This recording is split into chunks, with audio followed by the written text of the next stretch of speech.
Eu começo a live de hoje e tenho que dizer que sempre com aquele sentimento de engulho, com aquele sentimento de asco, por estar vivendo num país cujos tempos são terrivelmente sombrios, que atingiu, na idade em que eu estou, uma reversão de todas as expectativas como país do futuro. Essa expectativa, revertida até agora, a cada dia, por ação de determinadas pessoas que são inimigas da pátria. Essa reversão de expectativa, eu ainda acho, para o negativo, eu ainda acho que vai terminar mal. E só depois disso, talvez, o Brasil saia do caminho do torto, entre no caminho do direito e entre no caminho do desenvolvimento, a que fazem jus milhões de brasileiros honestos, limpos. Eu ainda espero que isto possa acontecer, mas quase que com a certeza de que eu não verei o desfecho benigno do que está acontecendo. Quero dar hoje um aplauso comovido ao sistema Bandeirantes de Comunicações. O aplauso comovido é porque eles fizeram um editorial que foi lido em vários programas do rádio e da televisão, falando abertamente, de forma corajosa. Eles fizeram uma demonstração de honestidade moral e intelectual com esse editorial, cujo alvo é o ministro Alexandre de Moraes. Finalmente, um veículo de comunicação começou a reagir num processo de reação que não deveria parar, não deveria e não pode parar. Não pode ser contido. Vejam o teor do editorial.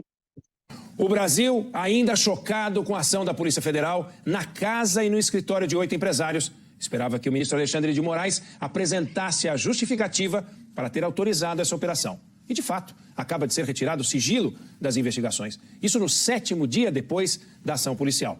Mas o que apareceu não convence. E a pergunta continua: onde estão as provas? Porque troca de mensagens, apenas opiniões sem ação, ainda que sejam contra a democracia, ou mesmo em defesa de golpe, ideia que combatemos e abominamos, não configuram crimes. E estão longe de fundamentar aquela operação policial. Vão crescendo os sinais de que estamos diante de mais um desatino do nosso judiciário, como tem acontecido desde a Lava Jato. Sem provas claras e contundentes, Alexandre de Moraes desempenha nesse episódio mais o papel de mandante, fora da lei e da Constituição, do que de ministro que deveria zelar por essa mesma lei, por essa mesma Constituição. Pelo respeito que temos à instituição do Supremo Tribunal Federal, queremos acreditar que ainda possam existir evidências convincentes, mas a expectativa se reduz. O tempo passa e a cobrança vai ficando mais intensa e a indignação também.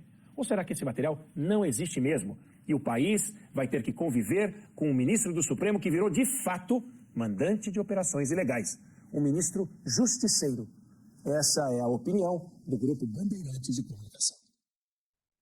Finalmente, e eles estão dizendo que o tempo passa e a cobrança começa a aumentar, mais uma vez, repito, a posição do Grupo Bandeirantes de Comunicação, desabridamente, falando abertamente, que o ministro Alexandre de Moraes é o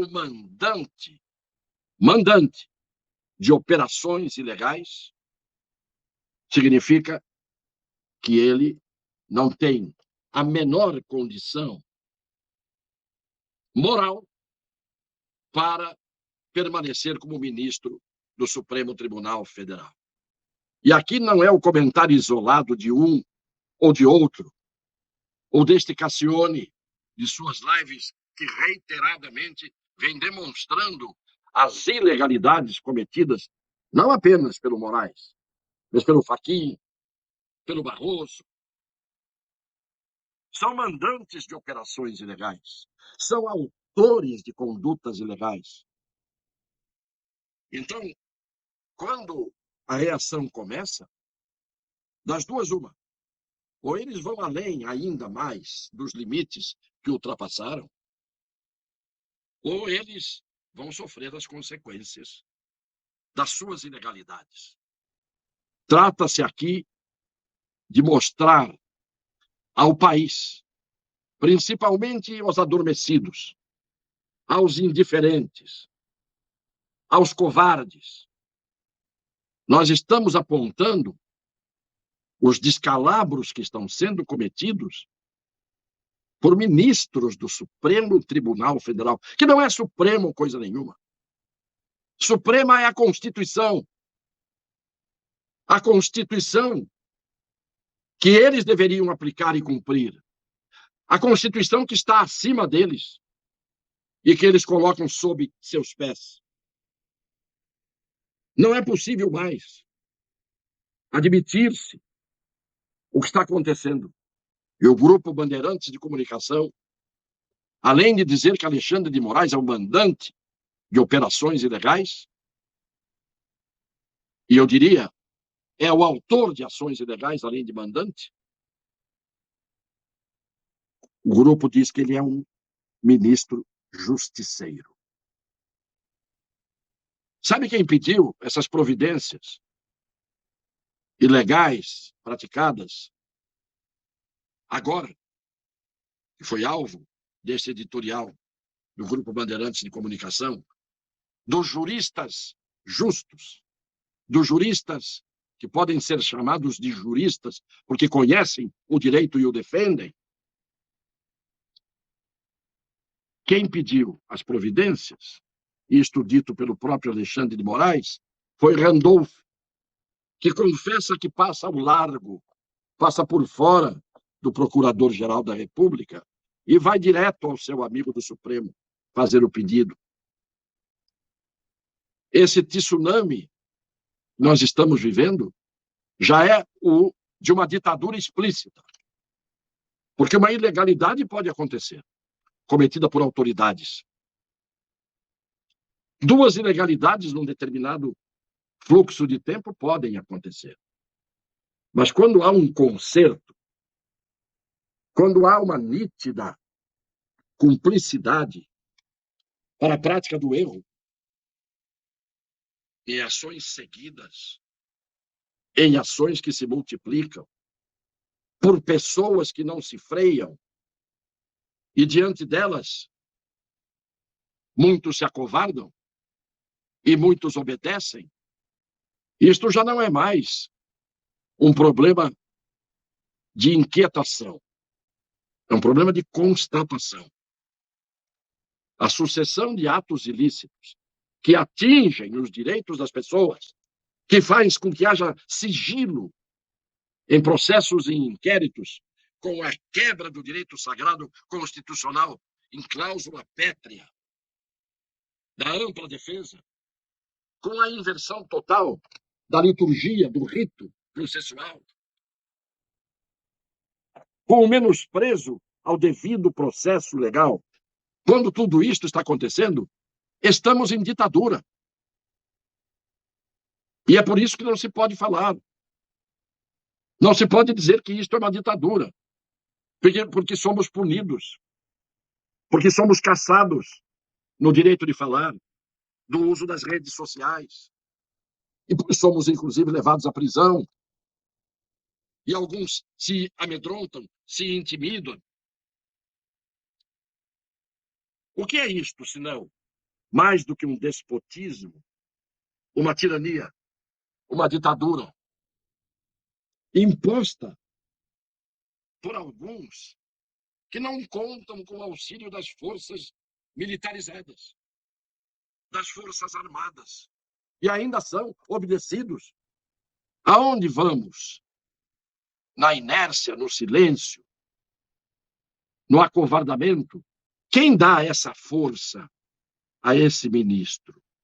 Não é a lei. Não é a Constituição. Quem dá força a esse ministro? A esses que agem como ele. Quem lhes dá essa força? Quem lhes dá essa cobertura? Quem lhes dá essa segurança para agir como agem? Essa resposta não vem. É claro que existe uma força por trás dessas atitudes. Eles não estão agindo em nome do seu idealismo. Eles não estão agindo em nome da justiça. É por isso que o meu inconformismo se renova. E é um direito que eu tenho, Alexandre de Moraes. Você que me conhece, e eu o conheço. É um direito que eu tenho na minha idade, de ter esse inconformismo, porque sempre o tive e não mudei o que sou. E nada me fará mudar. Se você mudou, ou se você está mostrando o que era, eu continuo sendo o que sempre fui. E ninguém me mudará. Eu já disse, fiz um apelo. Por que agir assim, Alexandre de Moraes? Por que não pacificar este país? Por que levar este país à loucura de uma divisão em que todos aqueles que não têm juízo, que não têm freios, que não têm controle, acabam passando também dos limites? Porque é o exemplo que vem de cima. Tenha um gesto, finalmente, de grandeza. Recue. Volte atrás nos seus desmandos. Estou falando isso com a sinceridade de quem o conheceu e não o viu como o vê hoje. E não são meus olhos que passaram a ver diferente. A imagem que os meus olhos veem é que mudou. Portanto, nesse instante em que começam as reações, que eu preferia que não existissem as ações para não haver reações, eu fico pensando aonde vamos parar. Já passamos, evidentemente, da zona de risco. Já passamos da zona perigosa. Já entramos na zona do conflito. Estamos passando da zona do perigo à zona da potência, que nós aprendemos no direito, para a zona do dano, que é a potência que se transformou em ato, em fato, em algo concreto. Gostaria de vir aqui, embora seja um sonho impossível, ao que me parece, um dia, brevemente, para poder louvar o execrado. Eu gostaria muito de que isso acontecesse. Com a maior sinceridade eu digo. Mas digo sem esperanças. Mas mesmo sem esperanças, eu espero.